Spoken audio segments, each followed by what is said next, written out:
Hello student, कैसे हैं आप लोग। आप लोगों को पता ही होगा कि हमने अपनी पिछली वीडियो में आप लोगों को प्रक्षेप गति के बारे में बताया था कि प्रक्षेप गति क्या होता है, प्रक्षेप गति कितने प्रकार का होता है और क्षैतिज प्रक्षेप के बारे में हमने अध्ययन किया था। आज के इस वीडियो में हम आपको तिर्यक प्रक्षेप के बारे में बताएंगे और तिर्यक प्रक्षेप से संबंधित कुछ टर्म जल्दी से आपको बताएंगे। ठीक है ना बच्चों, तो हम पहले जान लेते हैं तिर्यक प्रक्षेप के बारे में और फिर प्रक्षेप का पथ का समीकरण भी हम लोग निकालेंगे। इसको निकालने से पहले मैं आपको एक चीज बता दूं बच्चों कि जो परवलय का समीकरण होता है वो कुछ इस तरह का होता है। क्या परवलय का समीकरण होता है? ax प्लस bx स्क्वायर के जैसे, ये परवलय का समीकरण, या फिर ये भी क्या है हमारा परवलय का समीकरण बच्चों। तो याद रखिएगा ये मैथमेटिकल रूप दिया हुआ है किसका? परवलय का। तो हम लोगों को पता होना चाहिए कि परवलय क्या है, परवलय का समीकरण क्या है। तो ये जब आएगा ऐसा तो समझ जाइए कि परवलय का समीकरण है। ठीक है ना, इसी तरह समझना है। तो हम बात कर रहे हैं किसकी? तिर्यक प्रक्षेप की। ठीक है, तो समझते हैं हम प्रोजेक्टाइल मोशन के बाद ऑब्लिक्यू प्रोजेक्टाइल। ठीक है ना बच्चों, ध्यान से देखिएगा क्या होता है ये, इसको समझिए। जैसे आप मान लीजिए किसी कोण से, देखिए ये वाई एक्सिस है और ये है हमारा एक्स एक्सिस, ध्यान से देखना। यदि आप क्या करते हैं, किसी कोण से आपको इसको भेजते हैं, मान लीजिए कोण थीटा है हमारा, यहां से क्या बना रहा है? थीटा कोण बना रहा है। आप इसको यहां प्रोजेक्टाइल किए तो ये जो है ऐसे फेंका आपने, ये यूं जाके ऐसे ये कर्व बनाएगा, यूं बनाएगा, यूं बनाएगा, यूं बनाएगा और यहां पास गिर जाएगा। ठीक है ना, तो ये जो थीटा है हमारा, ये कोण है जो कि किसी क्षैतिज के साथ बनाया जाता है। क्लियर? तो ये थीटा जो है इस कोण से ये वस्तु फेंकी जाती है। ठीक है, और यहां तक आपको वस्तु पहुंच जाती है। ठीक है बच्चों, यहां देखिए अभी जब मैं आपको क्षैतिज प्रक्षेप के बारे में बता रहा था, उसमें मैंने आपको बताया था कि हम केवल ये वाली गति u बस दे रहे हैं, ux बराबर u, केवल u देख रहे थे। और ये जो वस्तु गिर रही थी वो गिर रही थी किसकी वजह से? g की वजह से गिर रही थी। हम केवल इसमें क्या देते हैं? u देते हैं, लेकिन ये वस्तु अपने आप ui हमको इसमें नहीं लगा हुआ, ui इसमें 0 था, ux बस लगा हुआ। ठीक है बच्चों, लेकिन जब हम पढ़ते हैं तिर्यक प्रक्षेप, यानी कि ये जब तिर्यक प्रक्षेप जब आप पढ़ते हो तो हम इसमें दोनों गतियां दे रहे हैं। समझ लीजिए इसमें हम दोनों गतियां कैसे दे रहे हैं? एक हम ऐसे फेंका हमने, है ना, कोई भाला फेंक देखा होगा आपने, भाला फेंक, गोला फेंक जो करते हैं उसमें आप प्रोजेक्टाइल मोशन ही करेंगे। ठीक है, जब आप किसी डिस्कस को फेंकेंगे या फिर आप गोले को फेंकेंगे या भाले को फेंकेंगे तो तीनों कंडीशन में आप कुछ ऐसी गति कराना चाहेंगे तो होगा ये कि प्रोजेक्टाइल मोशन करता हुआ हमारा जो ऑब्जेक्ट है वो क्या हो जाएगा? किसी भी जमीन पे किसी बिंदु पर गिर जाएगा और इसे ही हम क्या बोलते हैं? Projectile motion. लेकिन इस कंडीशन में जब हम कोई वस्तु को फेंकते हैं बच्चों, तो इसमें हम दोनों गतियां करते हैं। देखिए इसमें हमने केवल यूएस दिया, लेकिन हम ऐसे जब फेंकेंगे ऊपर, देखिए ऐसे जब फेंकेंगे हम ऊपर, तो एक बात ध्यान में कि हम दोनों ऊंचाई भी दे रहे हैं, साथ में दूरी भी दे रहे हैं। यानी हमारे द्वारा दो गतियां दी जाती हैं, एक तो हमारा u दिया जाता है x की दिशा में और एक u दिया जाता है y की दिशा में। ये जो u होता है बच्चों, ये दो तरह से डिवाइड हो जाता है। एक हो जाता है, तो एक देखिए ये आधार है ना, तो आधार बटे कर्ण क्या होता है cos थीटा। तो ये जो x की दिशा में, ये x एक्सिस माने, ये y एक्सिस माने, तो x की दिशा में u cos थीटा में वियोजित हो जाएगा आपका क्या, ये क्या काम करेगा, ये काम करेगा इसको x की दिशा में ले जाने का काम करेगा। x cos थीटा जो होगा ये ux की ओर जाने का प्रयास करेगा। और ये जो लंबवत घटक जिसकी वजह से ऊंचाई प्राप्त हो रही है बच्चों, ऊपर की ओर जा रहे हो, ये घटक इसी का पार्ट हो जाएगा, uy sin थीटा हो जाएगा, और j कैप क्योंकि y की दिशा में है बच्चों। इतना बच्चों समझ में आया आप लोगों के, आशा करते हैं आप ये समझ में आ गया होगा। अगर u लिया हो तो इसको x लिखने की जरूरत नहीं है, ये मतलब ux की वैल्यू है, इसको uy लिख सकते हो, इसको आप क्या लिख सकते हो, ux लिख सकते हो। इतना समझ में आया बच्चों। फिर से सुनिए मैं क्या बता रहा हूं। यदि किसी वस्तु को आप तिर्यक प्रक्षेप से यानी किसी कोने से ऊपर की ओर फेंकते हैं, इसे बोलते हैं तिर्यक प्रक्षेप, है ना, ऑब्जेक्टिव प्रोजेक्टाइल बोलते हैं। अब इसमें क्या होता है, ऑब्लिक्यू प्रोजेक्टाइल बोलते हैं। ऑब्लिक्यू प्रोजेक्टाइल में जब कोई वस्तु देखी जाती है तो हम किसी कोने से ऊपर की ओर, यानी हम ऊंचाई भी दे रहे हैं, हम ऊंचाई भी दे रहे हैं और साथ में दूरी भी दे रहे हैं। केवल ये दोनों चीजें हमने एक ही वेग से फेंका, u से, यानी ये दो घटकों में आप वियोजित कर सकते हैं, दो पार्ट में डिवाइड कर सकते हैं। यानी कि कंपोनेंट को दो पार्ट में डिवाइड कर दिया, तो ये जो x दूरी तय कर रही है, मतलब x की दिशा में जो दूरी तय हो रही है, यानी जो दूरी तय हो रही है, यानी सीधी सीधी लंबाई जो तय हो रही है, वो तय हो रही है u cos थीटा की वजह से। और जो ऊंचाई तय हो रही है बच्चों, तो वो किसकी वजह से हो रही है, u sin थीटा की वजह से हो रही है। अब हमने u cos थीटा ही क्यों लिया, ये sin थीटा क्यों लिया, क्योंकि यहाँ थीटा है, ये आधार बनेगा, ये लंब बनेगा, तो लंब बटे आधार यानी sin थीटा। लंबवत घटक हमेशा sin थीटा होता है और क्षैतिज घटक हमेशा cos थीटा होता है। इस बात को आप लोग पहले भी जान चुके हैं। तो देखते हैं हम इसको, इस प्रोजेक्टाइल मोशन के बारे में हम लोग समझते हैं, ठीक है ना। अब इसको जानते हैं हम लोग, ठीक है।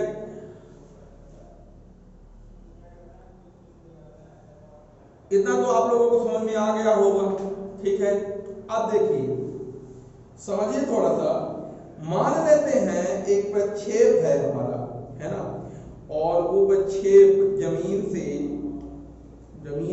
को से थीटा कोण बनाता हुआ ऊपर की ओर फेंका जाता है, यानी इस थीटा को बोलते हैं प्रक्षेप कोण। इस थीटा को क्या बोलते हैं हम, प्रक्षेप कोण बोलते हैं, ठीक है ना बच्चों। तो प्रक्षेप कोण किसे बोलते हैं, यानी जिस कोण से किसी वस्तु को हम क्या करते हैं, थीटा कोण पे हम भेजते हैं, उसे हम क्या बोलते हैं, उसे हम क्या बोलते हैं बच्चों, उसे ही बोलते हैं प्रक्षेप कोण बोलते हैं, ठीक है। अब ये प्रक्षेप कोण जो है, इससे आपने फेंका पिंड को, ये ऊंचाई पर गई, कुछ ऊंचाई पर जाएगी, फिर ऊंचाई पे जाने के बाद क्या हो जाएगा, ये ऊंचाई पे जाने के बाद नीचे की ओर आने लगेगी, नीचे की ओर आने लगेगी, यानी फिर नीचे की ओर आके गिर जाएगी बस, है ना। तो मान लेते हैं ये p ऊंचाई तक गई, अधिकतम ऊंचाई जितनी इन्होंने प्राप्त की, इसको मान लेते हैं हम ये p ऊंचाई तक गई, ठीक है। जब p ऊंचाई तक गई तो भाई p ऊंचाई तक गई यानी इसकी कुछ हाइट होगी, इसकी हाइट मान लेते हैं y है, कुछ दूरी भी हासिल किया इसको जिसने, तो इसकी दूरी हासिल की इसने क्या, x हासिल किया, ठीक है। अब ये बताइए हमने दूरी x हासिल की और ऊर्ध्वाधर विस्थापन y प्राप्त किया, है ना, यानी इसमें दो घटक हो जाएंगे, यानी कौन कौन सा, एक घटक, एक गति जो होगी क्षैतिज गति होगी, ये होगी x अक्ष की दिशा में। दूसरा जो होगा ऊर्ध्वाधर गति होगी, वो y अक्ष की दिशा में होगी। देखिए समझिए थोड़ा सा, अब यहाँ क्षैतिज गति का मतलब है ये जो दूरी तय हुई है x, ये क्षैतिज गति में आएगी, और ऊर्ध्वाधर दूरी यानी ये जो y है, ये किस में आएगी, ये आएगी हमारी y अक्ष, y की दिशा में कहलाएगी, या y अक्ष की दिशा में कहलाएगी, ठीक है ना बच्चों, तो हम करना स्टार्ट करते हैं। तो दो पार्ट में लेके चलेंगे। एक बार क्षैतिज गति लेंगे, तो सबसे पहले देखो क्षैतिज गति, बस दिमाग में रखिए क्षैतिज गति जब होगा तो केवल u cos थीटा होगा, वो x दिशा में बस दूरी वेग होगा ux बराबर u cos थीटा। ठीक है, ध्यान रखिएगा। अब देखिए एक बात और समझ लेते हैं। ये बताइए बच्चों, क्या ये दूरी तय करने के मतलब जब क्षैतिज दूरी तय होगी तो क्या g का रोल होगा?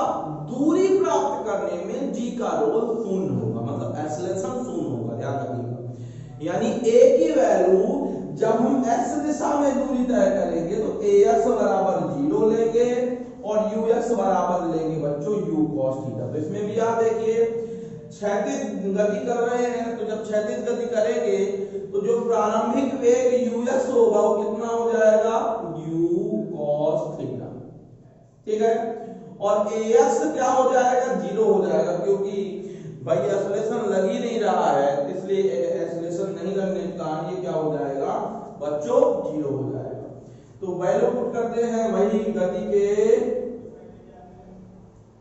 द्वितीय समीकरण से। क्या हो जाएगा गति के द्वितीय समीकरण से? f बराबर ut प्लस हाफ at² हो जाएगा। तो x यानी हमारा x अक्ष की दिशा में है तो x, इसको x ले सकते हो, इसको भी x ले सकते हो। तो ux की जगह क्या हो जाएगा हमारा? u cos theta into t, और 1/2 ax की जगह 0 और ये t का स्क्वायर, ये पार्ट 0 हो जाएगा। तो x बराबर u cos थीटा आ जाएगा। अब आप और इंटू t आ जाएगा, हम t की वैल्यू निकाल लेते हैं तो t बराबर आ जाएगा, क्योंकि t का ही रिलेशन दोनों में है। तो x upon u cos theta, ये आ गया हमारा समीकरण नंबर 1। ये t की वैल्यू आ गई, समय आ गया आपका, सब क्या आ गया? समय आ गया। ठीक है, अब फिर से निकालते हैं लोग। ठीक है, फिर से निकालते हैं, ध्यान से देखिएगा। इसमें क्या करेंगे हम? जब y दूरी तय होगी, यानी ऊर्ध्वाधर गति की बात करें, ऊर्ध्वाधर गति की बात करेंगे बच्चों, तो ऊर्ध्वाधर गति में जो uy होगा वो क्या हो जाएगा? uy मतलब y की दिशा में जो गति होगी वो होगी u sin थीटा। क्या होगी? u sin थीटा होगी बच्चों। और जो इसी तरह जो हमारा ay होगा बच्चों, तो ay क्या हो जाएगा? ay देखिए एक बात ध्यान रखिए, जब नीचे ऊंचाई प्राप्त करेगी वस्तु, तो ऊंचाई जब भी जाएगी तो g लगेगा। अब मैंने आपको बताया था कि जब भी ऊपर जाएगी वस्तु तो g नीचे लगेगा, नीचे आएगी तो मतलब g तो हमेशा नीचे की ओर लगता है, लेकिन जब ऊपर जाती है तो माइनस की ओर, नीचे आती है तो प्लस की ओर लगेगा। तो यहाँ ay में क्या हो जाएगा? माइनस का g हो जाएगा। तो वही गति के द्वितीय समीकरण से क्या हो जाएगा? y बराबर uyt प्लस हाफ ayt का स्क्वायर। यहाँ फिर से वही चीज, y बराबर uy की जगह क्या लिख देना है? u sin theta into t plus half ay की जगह क्या लिख देना है बच्चों? ay की जगह आपको ay की वैल्यू यानी माइनस का g लिख देना है, t का स्क्वायर। अगले स्टेप में u sin theta into t plus minus हो गया 1/2, ये आ गया हमारा g t स्क्वायर। तो क्या किया हमने बच्चों? फिर से एक बार बता देता हूं, जब हम क्षैतिज प्रक्षेप की बात करेंगे, तो क्षैतिज गति की बात करेंगे, तो हमने क्या करना है कि क्षैतिज गति में ux की दिशा में जो वेग होगा u cos थीटा होगा और ax हो जाएगा 0। क्यों ax हो जाएगा 0? क्योंकि ax हमारा लगता नहीं है। नेक्स्ट टर्म में जब हम इनको गति के समीकरण में पुट करेंगे तो t बराबर x upon u cos theta आ जाएगा। और अगर ऊर्ध्वाधर गति में इसको लिखेंगे uy बराबर u sin theta ay equal to minus g, तो यहां जब पुट करेंगे तो ये आपका एक समीकरण आ जाएगा u sin theta into t minus 1/2 gt² आ जाएगा। अब देखिए बच्चों इसके थोड़ा सा आगे करते हैं, ठीक है। अब यहां पास अब इसकी आवश्यकता नहीं है, अब मैं इसको मिटा दे रहा हूं, इसके बाद ऊपर से करता हूं, ठीक है। देखिएगा बच्चों क्या हो जाएगा, यहां से करना स्टार्ट करते हैं। ये बताइए कि यहाँ t की वैल्यू लिखी है तो यहाँ पास लिख लो समीकरण नंबर 1 से मान रखने पर, तो वैल्यू रखोगे t की मान रखने पर, किसका मान रखने पर, t का, इसका मान रखने पर लिख सकते हो समीकरण नंबर 1 से t का मान रखने पर। तो t का मान रखोगे तो बच्चों कितना आ जाएगा u, ठीक है, साइन थीटा, t की जगह t की वैल्यू रख दो, कितनी रख दोगे, x upon u cos theta, ठीक है ना, माइनस हाफ g, t की जगह क्या आ जाएगा, x upon u cos theta का होल स्क्वायर, क्योंकि t का स्क्वायर लिखा हुआ है। तो बच्चों देखिएगा क्या हो जाएगा, ये हो जाएगा हमारा u से u कैंसिल हो जाएगा और x sin थीटा बटे cos थीटा आ जाएगा, और यहाँ 1/2 g और यहाँ x square upon u square cos square theta, समझ में आया, स्क्वायर लगा दिया बच्चों। अब ये बताइए sin थीटा बटे cos थीटा बराबर क्या होता है, मालूम है, tan थीटा होता है ना, तो ये आ जाएगा हमारा बच्चों tan थीटा आ जाएगा, और ये आ जाएगा, हम x स्क्वायर को अलग करें तो g upon u square cos square theta आ जाएगा, और साथ में क्या आ जाएगा, x स्क्वायर आ जाएगा। इतना समझ में आया कि नहीं आया, फिर से देख लीजिए, हमने u से u कैंसिल कर दिया, sin थीटा बटे cos थीटा लिख दिया, है ना, इसको x को बाद में लिख दो, x को बाद में लिख दो, ठीक है, और यहाँ पास हमने ये x स्क्वायर u का भी स्क्वायर cos का भी स्क्वायर, तो दोनों का स्क्वायर आ गया, यानी कि आ गया हमारा इतना आ गया। अब हम क्या करेंगे बच्चों, ये जो tan थीटा एक्स्ट्रा टर्म जो दिख रहा है ना, थीटा g और u को नियतांक मान लेंगे, तो जब नियतांक मान लेंगे तो समीकरण जो है कुछ इस तरह हो जाएगा,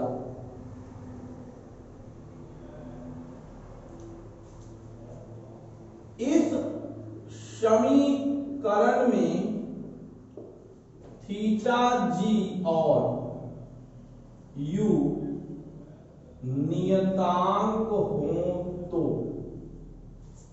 क्या समीकरण बनेगा हमारा, समीकरण जो हमारा बनेगा वो कुछ इस तरह से बनेगा कि आप इसको लिख सकते हैं, हो तो इसे निम्न तरह से लिख सकते हैं। देखो हम इसकी जगह a मान लेते हैं, क्या मान लेते हैं, a, और ये 1/2 भी रहेगा इसी के अंदर, यहाँ 2 भी ले लेना, क्या ले लेना, 2u, तो यहाँ पास और यहाँ क्या हो जाएगा, bx स्क्वायर, यानी कि क्या मान लिया हमने बच्चों, a बराबर मान लिया tan थीटा और b बराबर मान लिया g upon 2u square cos square theta, और ये जो समीकरण आया है यह परवलय का समीकरण, यह है परवलय समीकरण नंबर, इसको ले लो 3 नंबर या 2 नंबर जो भी लेना हो, समीकरण नंबर 2 परवलय का क्या है, समीकरण है। अतः क्या लिखेंगे, प्रक्षेप का पथ कैसा होता है बच्चों, परवलयाकार होता है, प्रक्षेप का पथ परवलयाकार होता है, ठीक है ना बच्चों, प्रक्षेप का पथ कैसा होता है, परवलयाकार होता है, इसीलिए हमने ये समीकरण बताया था आप लोगों को, सबसे पहले बताया था ना, शुरू में स्टार्ट किया था हमने, बताया था ax प्लस bx स्क्वायर जो होता है वो किसका समीकरण होता है, वो समीकरण होता है परवलय का, इसीलिए ये पूरा समीकरण होगा हमेशा परवलयाकार होगा। आप कहीं भी फेंकेंगे तो हमेशा परवलयाकारी ही ये गति होगी। तो ये क्या क्वेश्चन इसका कैसे आएगा, इसमें क्वेश्चन ऐसे बनेगा, सिद्ध कीजिए कि प्रक्षेप का पथ या तिर्यक प्रक्षेप का पथ कैसा होता है, परवलयाकार होता है। तो आप इसी तरह इसको निकाल देंगे बच्चों। समझ में आया कि नहीं आया, आशा करते हैं ये समझ में आ गया होगा, है ना। चलिए बहुत बढ़िया, धन्यवाद। इसको आप लोगों में निकाल लीजिएगा, ठीक है ना। चलिए अब हम आगे आते हैं। अब हम आगे देखिए, अब इसको एक चीज और समझा देते हैं आपको, ठीक है। अगली चीज है उड्डयन काल।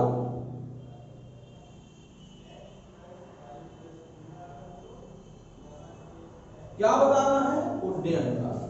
मैंने आपको एक चीज बताई थी कि आप क्या करते हैं, यू वेग से फेंकते हैं थीटा कोण पे, तो वस्तु आपकी यहां गिरती है ना। तो यहां पास वस्तु गिरती है, मान लेते हैं ओ से आपने फेंका, तो यहां एक्स की दिशा में आपका यहां पास आके गिरा, है ना। तो यहां पास आके गिरा, तो यहां से लेकर यहां तक, अगर ये ए मान लो, तो ओए तक, मान लीजिए ओए तक वस्तु पहुंचती है, तो जहां से आप फेंक रहे हैं और जहां आप पहुंचा रहे हैं वस्तु को, जहां से फेंक रहे हैं और जहां पहुंचा रहे हैं वस्तु को, वहां पहुंचने में जितना समय लगता है उसे बोलते हैं उड्डयन काल। क्या बोलते हैं, उड्डयन काल। ध्यान से सुन लीजिए, किसी वस्तु का जहां से आप फेंक रहे हैं वहां से जहां जमीन पे गिर रही वहां तक पहुंचने में जो समय लगता है, मतलब उड़ने का समय कहा जाता है ना, उसे उड्डयन काल कहते हैं। क्या बोलते हैं बच्चों, उड्डयन काल बोलते हैं। इसका फ्लाइटेड टाइम ऑफ फ्लाइट, इसको क्या बोलते हैं, टाइम ऑफ फ्लाइट, उड़ने का समय, ऐसा बोल सकते हो आप, है ना। उड्डयन काल बोलते हैं बच्चों, बहुत सरल है। देखिए उड्डयन काल जो है, ये देखिए यहां से यहां तक समय यहां क्या लगा, तो इसके लिए हम ये बता सकते हैं कि ये हमारी जो ऊंचाई है, अगर मैं ये समझूं कि ऊंचाई यहां से यहां तक ऊंचाई कुछ है क्या, नहीं है। आप यहां से फेंका वस्तु को, यहां चली गई, अगर मैं 36 की बात करूं तो 36 लंबाई आ जाएगी आपकी, कुछ तो आ जाएगी, आर मान सकते हो, है ना। तो यहां से यहां तक तो आर हो गया, ठीक है।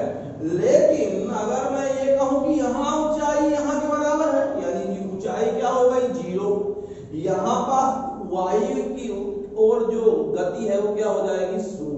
भाई यहाँ बड़ी है, यहाँ अधिकतम होती है, यहाँ 0 हो जाएगी, ठीक है। और ये जो ऊंचाई प्राप्त की गई है 0, इसने ये किसकी वजह, ऊंचाई किसकी वजह से प्राप्त करते हैं, u sin थीटा की वजह से प्राप्त करते हैं, है ना। तो हम यही यूज करेंगे इसको निकालने के लिए। तो हम क्या करते हैं, हमको मालूम है ऊपर जाओगे तो uy बराबर आ जाएगा u sin थीटा, ठीक है। और इस कंडीशन में जो विस्थापन होगा y जो होगा वो क्या होगा, 0। अगर वस्तु यहां से यहां जाती है तो उसकी ऊंचाई कुछ नहीं रहती है, तो यहां पास आपने पढ़ा है ना, s बराबर ut plus half gt square. तो u की जगह y है हमारा, y लिख सकते हैं, तो y है हमारा 0, तो ये 0 लिख दो। uy है u sin थीटा और हमको t निकालना है ना। अब यहां पास एक चीज समझना है आपको, है ना, और इसको निकालना है आपको। तो ये आ गया हमारा प्लस 1/2 ay भी होगा क्या, बिल्कुल होगा ay, भाई ऊपर की ओर जा रही है वस्तु, तो ये a होगा क्या, माइनस का g होगा, तो माइनस का g, और ये कैपिटल G ले लो बेटा, इसको क्या ले लेते हैं, कैपिटल G, क्योंकि t ही हमको निकालना है। ये माइनस वाला भैया यहाँ पास एक स्टेप और कर लेते हैं, u sin theta into t minus का 1/gt, इसको इधर ले जाते हैं क्योंकि ये स्क्वायर है, तो इधर ले जाते हैं, तो 1/2 gt square equal to u sin theta t। t से t बच्चों काट दो, बाकी सब उधर भेजो, तो ये क्या हो जाएगा, टी बराबर यू साइन थीटा अपॉन जी, और यहाँ 2, और यही है हमारा प्रोजेक्टाइल मोशन, यानी प्रोजेक्टाइल मोशन का टाइम ऑफ फ्लाइट यानी उड्डयन काल का व्यंजक। यही जो है बच्चों, यही उड्डयन काल का क्या है बच्चों, व्यंजक। समझ में आ गया होगा आप लोगों के, उड्डयन काल का व्यंजक है ना। तो इसको आप लोग कर लेंगे, इसको आप लोग कॉपी में नोट कर लेंगे, पुश करके इसको रोक करके आप आगे कर लेंगे, ठीक है। अगला क्वेश्चन, अगला है क्षैतिज परास। क्या लिखा हुआ है, पिछली वीडियो में भी मैंने बताया था क्षैतिज परास, इसमें भी मैं बता रहा हूं क्षैतिज परास। क्षैतिज परास किसे बोलते हैं, क्षैतिज परास यानी इस आर की बात कर रहा हूं, मतलब जहां से फेंका गया वस्तु है ना, उड्डयन काल में जितना दूरी तय करता है, जितनी क्षैतिज दूरी तय करता है, उसे ही क्षैतिज परास कहते हैं। मतलब अधिकतम क्षैतिज दूरी को ही हम क्या बोलते हैं, क्षैतिज परास बोलते हैं, है ना। मान लेते हैं, मान लीजिए टी समय में आप जो है यूएक्स रेस, भाई ये जो दूरी है हमारी बच्चों, तो ये यूएक्स की वजह से होती है, यानी यूएक्स कॉस थीटा की वजह से होती है, यू कॉस थीटा की वजह से होती है, ये दूरी यू कॉस थीटा की वजह से होती है।